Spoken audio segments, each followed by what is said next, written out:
El juicio fue un juicio sinceramente ejemplar, en el sentido de que fue un juicio, primero que nada, que garantizó todos los derechos tanto de las víctimas como de los que estaban imputados en ese juicio. No hay ningún resquicio legal para voltear ese juicio, como se intentó hacer la defensa, sobre todo de Gregorio Ríos. Las sentencias fueron ejemplares, porque fueron sentencias a reclusión perpetua para todos los policías y a prisión perpetua para todos los civiles. Tanto en la acusación fiscal como en la presentación de las querellas, e incluso en lo que dijeron los 3 camaristas que juzgaron, quedó en claro que el mensaje fue: Chabrán instigó a Ríos y Ríos instigó a Prelleso, ¿no? Policía. Y Prelleso fue el que lo ejecutó, reclutó a los horneros con la colaboración de Luna y Camarata, haciendo la inteligencia previa sobre nosotros y con la posibilidad de cometer todo eso porque estaba liberada la zona. Prelleso, el policía, era un fiel conocedor del territorio en Pinamar y de los negocios sucios de Pinamar, ¿no? Tenía contacto con Chabrán. O sea, la relación viene de Prelleso con José Luis Auge y a través de José Luis Auge con el resto de los horneros.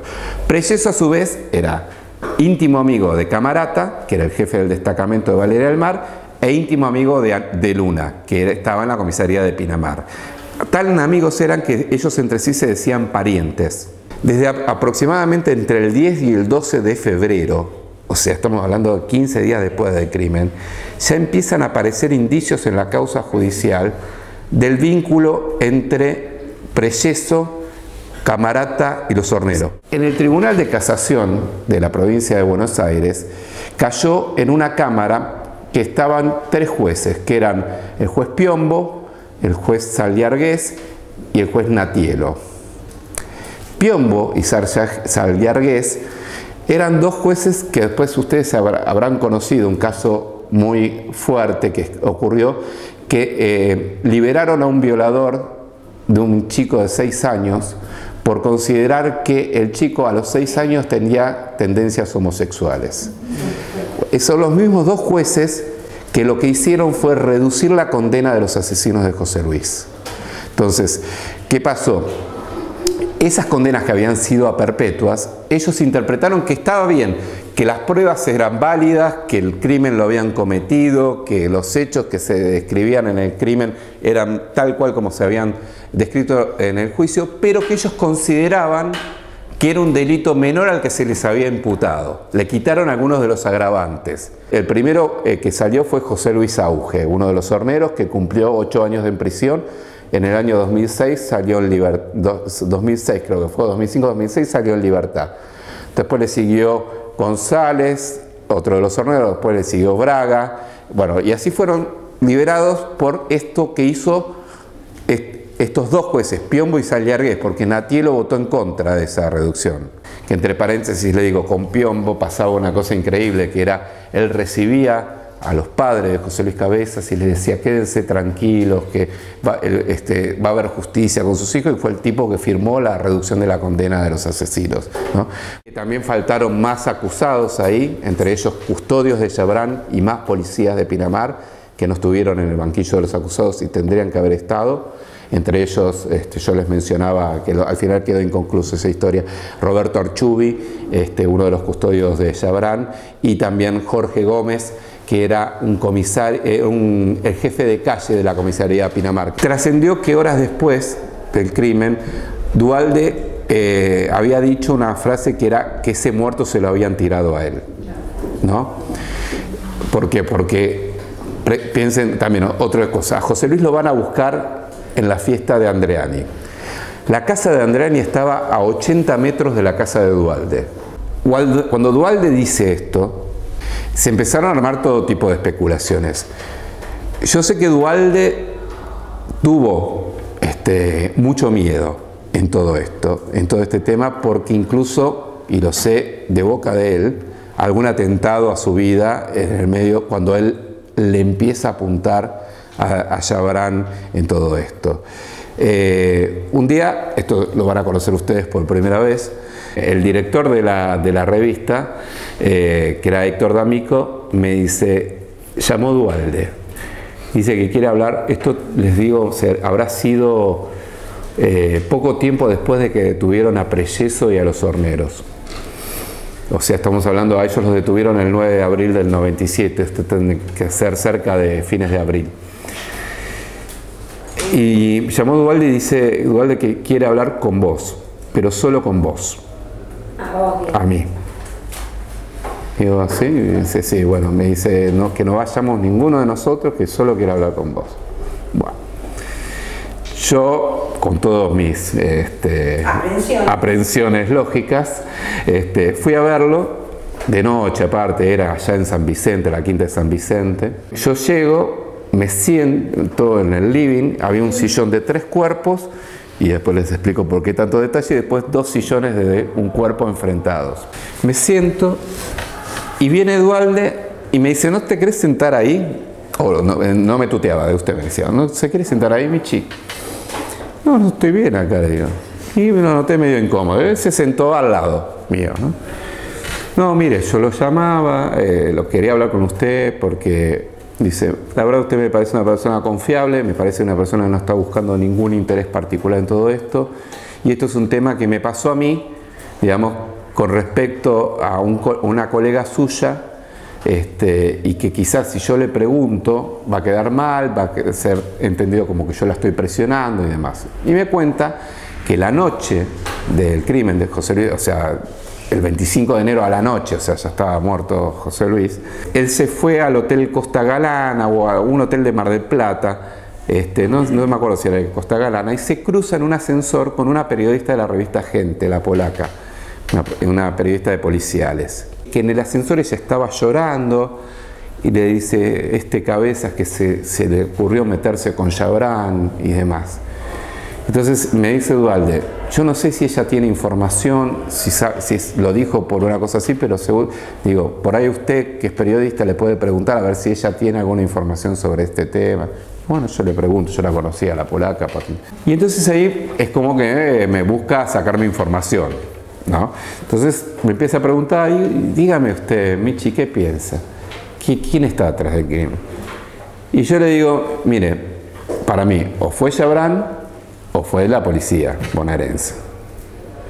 Y entonces el tipo me dice, y a mí, lo que, así me hace el gesto, lo que me ronda en la cabeza, sin ningún tipo de alusión física, lo que me ronda en la cabeza es Chabrán, me dice el tipo. No se hubiese llegado quizás a Chabrán, porque la verdad es que nosotros teníamos sospechas sobre Chabrán y sobre Ríos, pero hasta que no apareció el sistema Excalibur, donde empezaron a aparecer los llamados entre Preyeso y Gregorio Ríos, la verdad que la cadena estaba como inconexa en ese momento. Cuando empiezan a llegar los Excalibur, nos aparecía un teléfono celular comunicado con Preyeso detenido, ¿no? O sea, el Excalibur, piensen, se empieza a hacer sobre el teléfono de Preyeso. Es la llave, digamos, ¿no? Porque los horneros no tenían teléfono celular. La llave fue el teléfono celular de Preyeso. Entonces nos empiezan a aparecer un teléfono que se comunicaba en unos momentos claves, muy cercanos al horario del crimen o al lugar del crimen y demás. Buscamos por la empresa, que en ese momento me parece que esa, no me acuerdo si era Minifone o Movicom, un contacto adentro para que nos digan a ver si nos podían conseguir de quién era ese teléfono. No lo íbamos a publicar antes que lo tuviese la justicia, pero nosotros para saber. Y nos dicen, sí, quédense tranquilos que les averiguamos. A los 2 días, nadie nos llamaba, no nos llamaba. Y empezamos a decir, che, acá hay algo raro, algo pasa. Hablan con el contacto jerárquico en la telefónica desde la revista y dicen, no podemos dar esa información. Pero aterrorizados.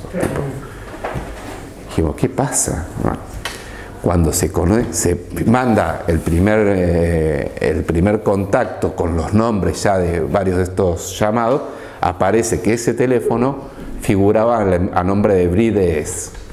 Brides era la empresa de seguridad de Chabrán, o de las empresas de Chabrán conducidas por ex represores de la dictadura. Y ese teléfono era el que usaba Gregorio Ríos. Y ahí es donde realmente se cierra un poco, se empieza, digamos, a mostrar el enlace entre las pistas. Vuelvo sobre el tema de los horneros, a ver si les termino de contar la historia finalmente. Los horneros, yo les mencionaba, hacían laburos de puntero político, para punteros políticos de la zona de los hornos.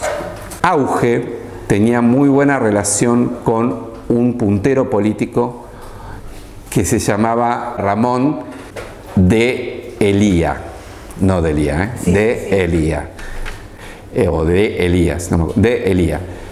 Ese puntero político lo citan a de Elía a la casa de San Vicente, y ahora van a ver cómo cierra todo.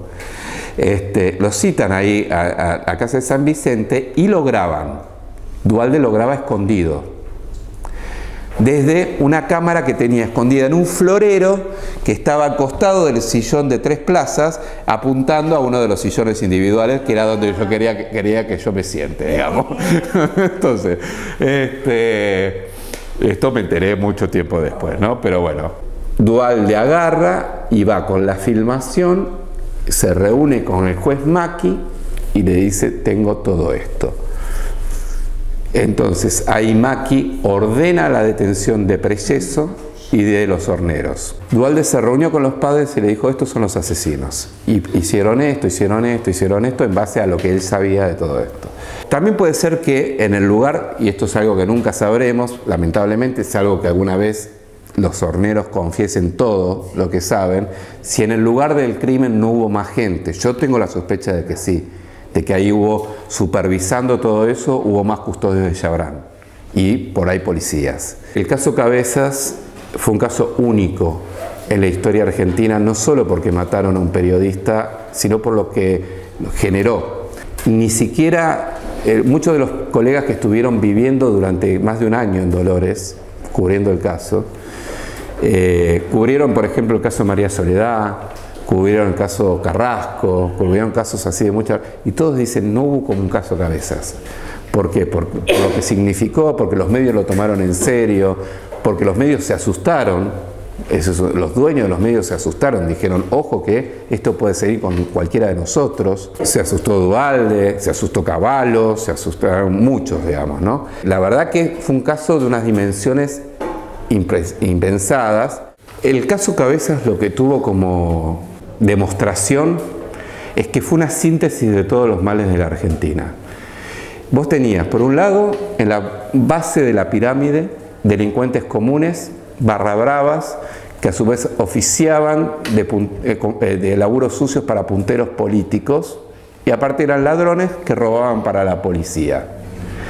En la segunda franja, policías corruptos, que usaban a esos ladrones y a su vez manejaban otros negocios turbios en la costa y demás, que a su vez tenían relaciones con, y aparte que liberaban zonas como para delinquir, tenían relaciones con custodios que tenían vínculos con ex represores de la dictadura militar, que muchos de ellos impunes, y que a su vez se relacionaban con empresarios como Chabrán, que tenían vínculos con el poder político, eclesiástico, sindical, o sea, con todo, con el poder real de la Argentina. Era el poder detrás del poder. Esa era la realidad. Y lo que demostró el crimen de José Luis, y dejó al desnudo el crimen de José Luis, es cómo se iban interrelacionando todos los submundos, desde lo más lumpen de los ladrones comunes hasta lo más encumbrado del poder económico, ¿no? A partir de estos juegos de roles, si se quiere, donde cada parte tenía un accionar criminal determinado.